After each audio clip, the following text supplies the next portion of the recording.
अस्सलाम वालेकुम। आज हम CHS PMS का एक इंतहाई इंपॉर्टेंट टॉपिक डिस्कस करेंगे जिसके आने के चांसेस हर साल 100% होते हैं। वो ये है अल्लामा इकबाल का खुतबा अलाहाबाद। इसको डिस्कस करने से पहले हम थोड़ा सा बैकग्राउंड जानते हैं कि 1930 के वक्त हिस्ट्री के अंदर क्या बैकग्राउंड था। ये 1927 की बात है जब कायदे आजम ने दिल्ली प्रपोजल पेश किया। कायदे आजम ने दिल्ली प्रपोजल पेश किया और इस दिल्ली प्रपोजल के अंदर कायदे आजम ने 5 किस्म की डिमांड रखी।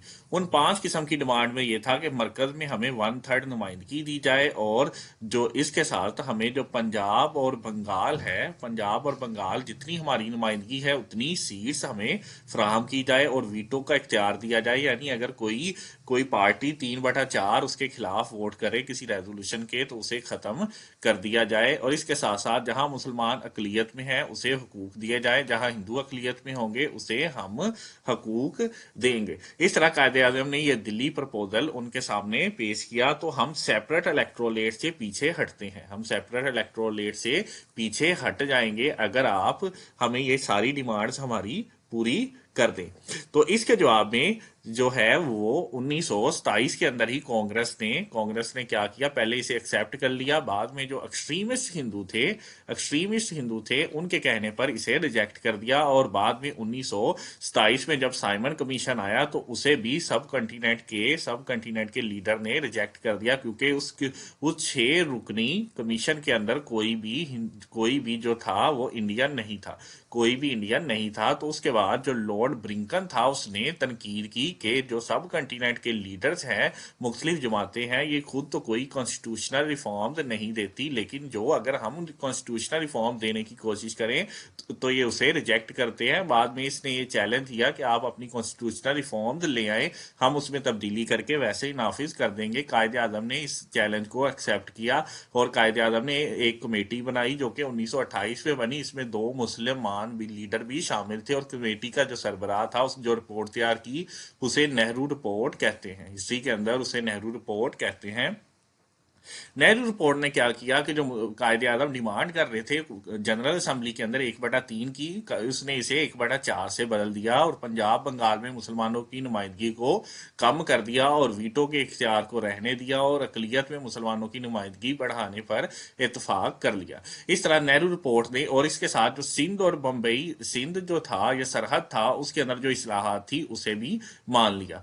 तो नेहरू रिपोर्ट ने यह किया, जो मुसलमानों की मेन 2 डिमांड थी उसे इसने रिजेक्ट कर दिया और सेपरेट इलेक्ट्रोलेट को भी इसने कहा हम नहीं होने देंगे, जुदागाना इंतखाब नहीं होने देंगे। इस तरह कायदे आजम ने इसे रिजेक्ट कर दिया। कायदे आजम ने कहा कि नेहरू रिपोर्ट इसी तभी एक्सेप्ट होगी जब हमें मरकज में 1/3 नुमाइंदगी दे, पंजाब बंगाल में हमारी सीट्स फराहम करें और इसके साथ साथ सिंध में और खैबर पख्तूनख्वा में इस्लाहात नाफिज करे। तो कायदे आजम ने 1929 के अंदर फिर अपने 14 नकात दिए और 14 नकात के अंदर भी अपने यही मुतालबात रखे और जिसे कि हिंदुओं ने यानी कांग्रेस ने रिजेक्ट कर दिया। इस तरह इनके दरमियान कोई भी इतफाक राय ना हो सका। तो जो ब्रिटिश थे, फिर ब्रिटिश ने 1930 के अंदर राउंड टेबल कॉन्फ्रेंस रखी, राउंड टेबल लंदन के अंदर राउंड टेबल कॉन्फ्रेंस रखी ताकि जो कांग्रेस और बरसगीर की सारी जमातें एक प्लेटफॉर्म पर, एक क्लस्टर पर इकट्ठी होकर आपस में इतफाक राय कर सके। तो जो मुस्लिम लीग का उस साल 21वां सालाना इजलास था, 21वां सालाना इजलास था, कायदे आजम राउंड टेबल कॉन्फ्रेंस में शिरकत के लिए गए थे तो पीछे बचा इलामा इकबाल। तो इलामा इकबाल को उस दिन जलसे की सदारत सौंपी गई। जलसे की सदारत 29 दिसंबर 1930 को सौंपी। तो इलामा इकबाल ने सबसे पहले जो पाकिस्तान की आइडियोलॉजी पेश की और इसका जो एजाज है वो इकबाल के सेहरे पर ही जाता है। अब हम खुतबा अलाहाबाद को डिस्कस करेंगे कि इकबाल ने खुतबा अलाहाबाद कैसे दिया और उसके क्या क्या इंपॉर्टेंट पॉइंट्स थे और हिस्ट्री में उसकी क्या अहमियत है। लेकिन आपको इसका बैकग्राउंड पहले पता होना चाहिए कि उससे पहले हिस्ट्री में क्या चल रहा था। इलामा इकबाल ने अपना जो खुतबा दिया वो इंग्लिश के अंदर दिया। बाद में उसे रोजनामा जो इनकलाब के एडिटर थे, रोजनामा इनकलाब के एडिटर, उन्होंने जनवरी 1931 के अंदर इसे उर्दू में शाया किया। इलामा इकबाल के खुतबे के अंदर जो अहम नकात थे, एक उन्होंने इस्लाम पर डिस्कशन की, एक उन्होंने मुसलमान को समझाया और इन्होंने जो मगरबी थे यानी जो ब्रिटिश थे उन पर तनकीद की और मुसलमानों के लिए कुछ डिमांड भी की, کی.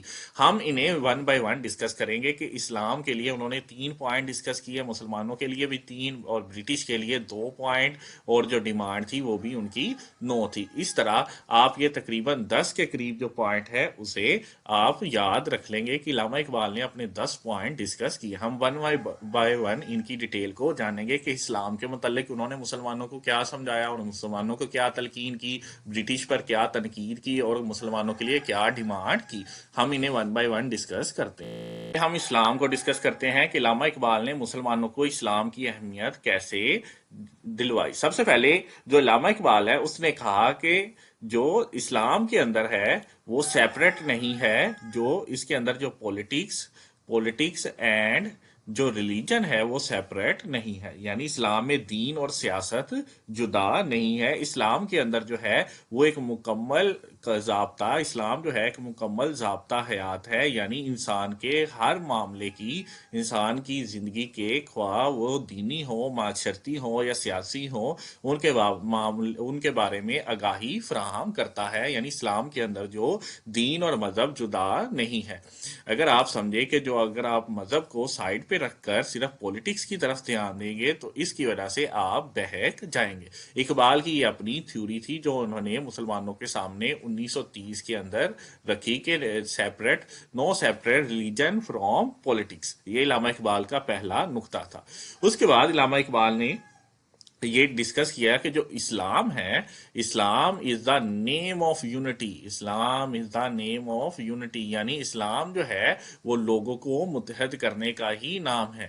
اگر آپ خود کو ڈیوائیڈ جو آپ نے کیا ہوا ہے علاقائیت کی بنیاد پر اور یا اپنے فرقہ واریت کی بنیاد پر آپ نے خود کو ڈیوائیڈ کیا ہوا ہے یا لینگویج کی بنیاد پر آپ نے ڈیوائیڈ کیا ہے، آپ سب ایک اسلام کے پلیٹ فارم کے انڈر جو اکٹھے ہو جائیں اور مشترکہ جدوجہد کریں، کامن آپ اسٹرگل کریں، کیونکہ جو آپ کے آبجیکٹیو ہے وہ سب کے کامن ہے تاکہ آپ پرسکون زندگی گزار سکے. اور اسلام ہی سے یہ ممکن ہے جس نے عرب کے بدوؤں کو ایک پلیٹ فارم پہ اکٹھا کر کے اور دنیا کی سب سے بڑی ریاست میں کنورٹ کر دیا، جس میں آج 21% علاقے پر مسلمانوں کی حکومت ہے اور 57 جو ہے اسلامی ممالک اس دنیا کے اندر ہے.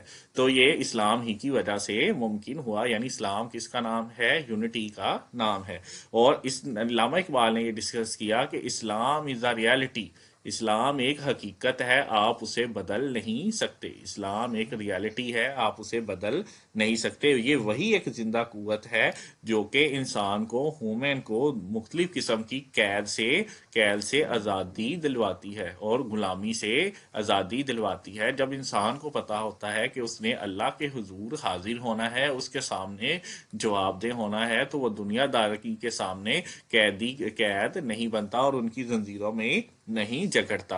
اور اس کے اندر جو مذہب ہے وہ فرد کے ملنے سے ہی بنتا ہے. اور اگر کسی کا ایمان جو ہے وہ کمزور ہے تو اس کی وجہ سے جو اس کا اسلام کمزور ہے، ایک مضبوط نیشن آپ نہیں بن سکتے. اس طرح علامہ اقبال نے اسلام کے متعلق مسلمانوں کو آگاہی دی اور یہ 3 نکات 1930 کے اندر ڈسکس کیے کہ کس طرح اسلام کی آپ کی زندگی میں اہمیت ہے. اسلام ایک ریالٹی ہے، اسلام نیم آف یونٹی ہے اور اسلام کے اندر مذہب اور سیاست جو ہے وہ جدا نہیں ہے.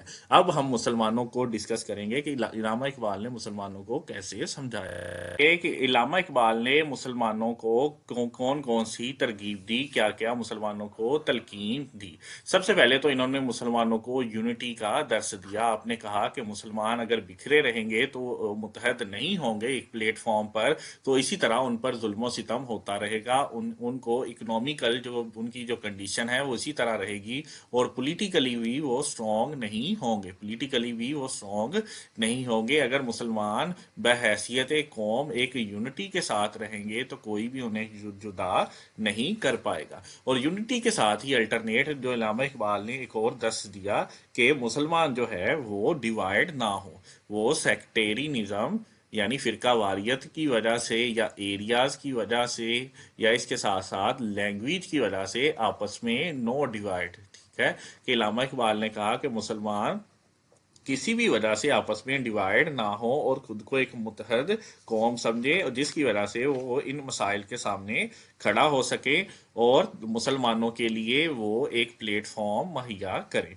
इसके साथ हम डिस्कस करेंगे कि इल्लामा इकबाल ने ये इरशाद फरमाया कि जो सेपरेट स्टेट होगी उसके अंदर क्या क्या हमें बेनिफिट हो सकते हैं। मुसलमानों को ये समझाया कि जो सेपरेट स्टेट होगी उसके अंदर हमारे जो सोशली राइट हैं वो भी प्रोटेक्ट होंगे, हमारी जो मईशत है वो इस्लाम के मुताबिक होगी, और हम जो ज़िंदगी गुजारते हैं मज़हब की वो हम आसानी के साथ गुजार सकेंगे, और जो हमारी सिविलाइजेशन है, हमारी जो सकाफत है वो भी महफूज रहेगी अगर हमने अपनी एक सेपरेट स्टेट अगर हासिल कर ली। मुसलमानों को जुदागाना जो मुल्क था वो उसके बारे में आपने आगाही फ्राहम की, उससे हमें क्या क्या फ़ायदे हासिल होंगे। इस तरह आपने मुसलमानों को ये तलकीन की कि आपस में डिवाइड ना हो, मुत्तहद रहें, और जो अलग रियासत होगी उसके आपको क्या क्या फ़ायदे हासिल होंगे। अब इल्लामा इकबाल ने जो ब्रिटिश पर तनकीद की हम उसे डिस्कस करते हैं। इकबाल ने जो ब्रिटिश पर तनकीद की, क्रिटिसाइज किया,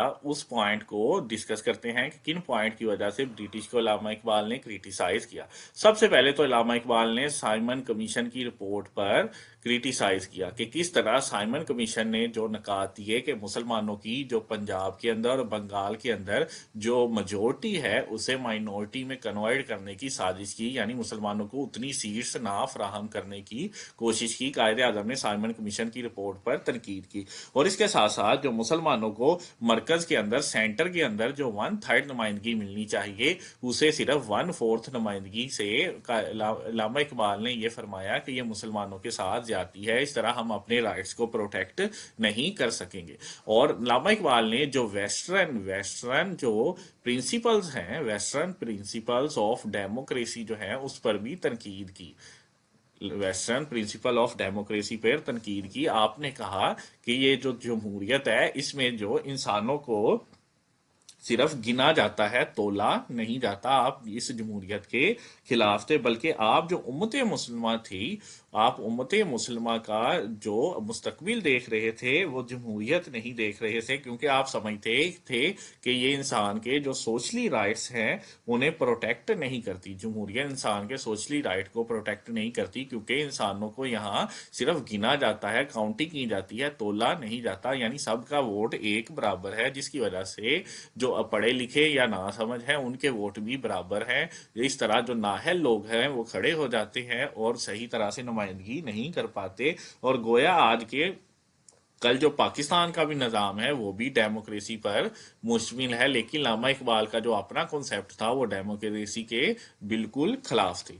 इसके साथ जो हम डिस्कस करेंगे कि जो सब कॉन्टिनेंट की हालत कर दी थी इन्होंने, उस पर इल्लामा इकबाल ने तनकीद की कि इनकी जो इकोनॉमिकल कंडीशन है, यानी अगर ये पहले वर्ल्ड का 55% जीडीपी दे रहे थे, अब 0 पॉइंट समथिंग जीडीपी दे रहे हैं, तो आपने ये लोगों की क्या हालत कर दी है। यहाँ के 90% जो पीपल हैं वो पॉवर्टी लाइन से नीचे जिंदगी गुजार रहे हैं। आप यहाँ से सारा रॉ मटेरियल लेकर चले जाते हैं और वहाँ से आप प्रोडक्ट बनाकर दूसरे मुल्कों पर सेल और परचेज करते हैं, यानी आपने अपनी ट्रेडिंग को सफ़े अव्वल में रखा है, ना कि यहाँ पर रहने वाले लोगों की। और आपने ये भी तनकीद की कि जो पंजाब जो है वो आपको 56% जो उसके मुस्लिम्स हैं, आपको जो टोटल है वो 54% जितने भी सोल्जर्स हैं उनके अंदर जो बलूचिस्तान है या NWFP है उसके जो मेन सोल्जर्स हैं, यानी आपकी जो हुकूमत की मेन आर्मी है उसमें आधे से ज़्यादा जो है सपोर्ट हमारी है, लिहाजा आप किसी भी तर्ज पे पंजाब और बंगाल को या सिंध या बलूचिस्तान को निगलेक्ट नहीं कर सकते। इल्लामा इकबाल ने ब्रिटिश पर ये तनकीद की। अब हम डिस्कस करेंगे वो बात जिसकी वजह से खुतबा अलाहाबाद ज़्यादा मशहूर हुआ कि इल्लामा इकबाल ने आइडियोलॉजी दी एक सेपरेट कंट्री की, उसे हम डिस्कस करते हैं। लास्ट वाला टॉपिक डिस्कस करते हैं कि इल्लामा इकबाल ने जो डिमांड्स की थी وہ کیا تھی؟ علامہ اقبال نے سب سے پہلے ڈیمانڈ کی تھی سیپریٹ کنٹری کی. آپ نے ایک کنسیپٹ دیا، اس کنسیپٹ کے اندر آپ نے یہ کہا کہ اور نہیں تو یہ جو شمال مغرب میں جو علاقہ ہے اس کو، جس کے اندر کے ایک پنجاب آتا ہے اور اس کے اندر ایک سندھ آتا ہے اور سرحد اور بلوچستان ہے، ان کو اکٹھا ملا کر ایک ریاست بنانا پڑے گی، اور تاکہ مسلمان جو ہے اپنی مذہبی زندگی کو، سیاسی زندگی کو، سماجی زندگی کو اور معاشرتی زندگی کو آسان اور آرام دہ طریقے سے گزار سکے.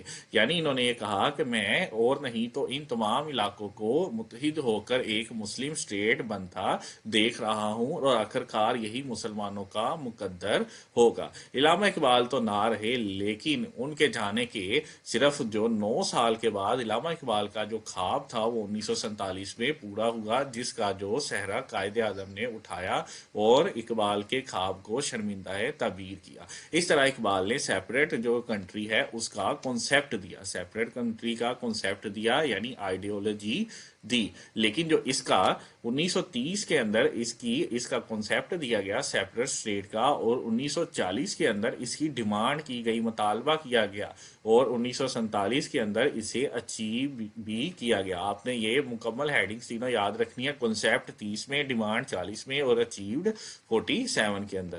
اور علامہ اقبال نے ٹو نیشن تھیوری بھی پیش کی، two nation theory of Iqbal.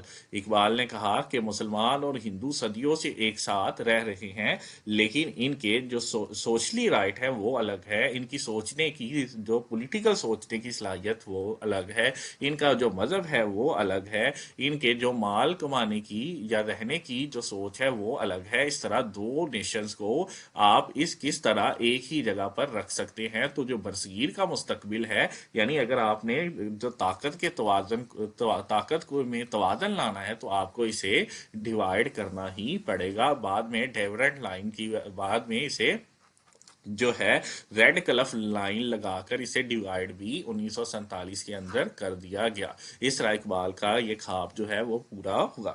اب ہم ڈسکس کریں گے کہ اقبال کے خطبے پر برطانیہ نے کیا ری ایکشن دیا، کیونکہ گول میز کانفرنس ہو رہی تھی، ہندوؤں نے کیا دیا اور اس کی جو تاریخ کے اندر کیا اہمیت ہے.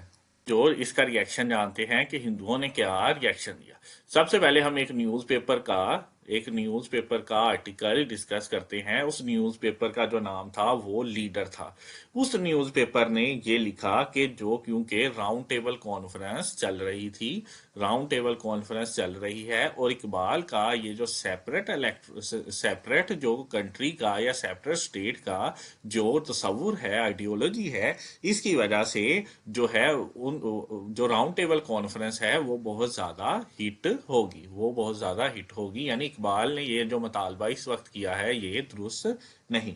اسی کے ساتھ ساتھ جو ایک ہندو اخبار پرتاب تھا، اس نے لکھا کہ جو یہ ویسٹ انڈین ایک ساؤتھ ویسٹ ایک نارتھ ویسٹ یعنی شمال مغربی جو مسلمان ہے وہ ایک خطرناک مسلمان ہے، اور اس کا ایک خطبہ، یعنی ایک خطرناک شمال مغربی مسلمان کا خطبہ، اور یہ پرتاب نے ہیڈنگز لگائی. اس کے ساتھ ہم ڈسکس کریں گے جو ہندو ایک رہنما تھا، یعنی جس کا نام بی سی پال تھا.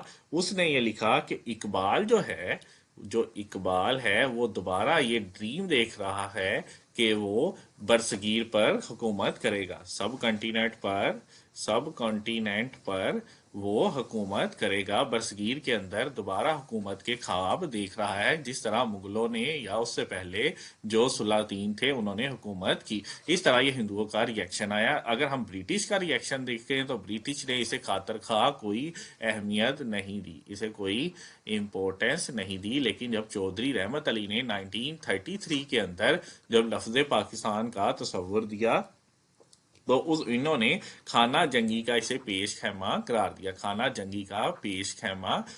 دیا، اور جو وہاں کے اسٹیٹس مین تھے انہوں نے کہا स्टेटस मैन थे, उन्होंने कहा जो इकबाल है या जो मुसलमान है वो दोबारा जो मुगलिया सल्तनत है उसके ख्वाब देख रहे हैं, मुगलिया सल्तनत के ख्वाब देख रहे हैं। यानी पाकिस्तान बनाना जो था वो किस तरह समझा जा रहा था, एक ख्वाब की मानद समझा जा रहा था, जिसे जो कायदे आजम और उसकी मुकम्मल टीम ने हासिल करके भी दिखाया, उस ख्वाब को शर्मिंदा ताबीर भी करवाया। एक इल्लामा इकबाल का ये खुतबा था जो कि पाकिस्तान की जिसने आइडियोलॉजी दी, यही इल्लामा इकबाल के खुतबे की अहमियत है, इम्पोर्टेंस है। और इसकी वजह से जो जिद्दोजहद थी, पाकिस्तान की स्ट्रगल थी, उसे एक सिंगल डायरेक्शन मिली, उसे एक सिंगल डायरेक्शन मिली। ये पहले सिर्फ मुसलमानों के हकूक की बात कर रहे थे, बाद में इन्होंने मुसलमानों के लिए अलग वतन का मुतालबा करना भी शुरू कर दिया।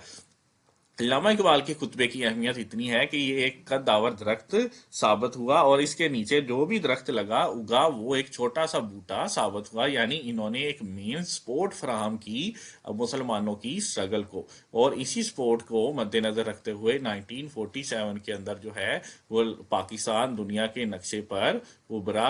और पाकिस्तान जिंदाबाद। अगर आप CSS या PMS की तैयारी कर रहे हैं, आपको किसी सब्जेक्ट में इशू है, तो आप स्कॉलर एकेडमी को विजिट करें। शुक्रिया। अल्लाह हाफिज। इब्रार अहमद को इजाज़त दीजिए।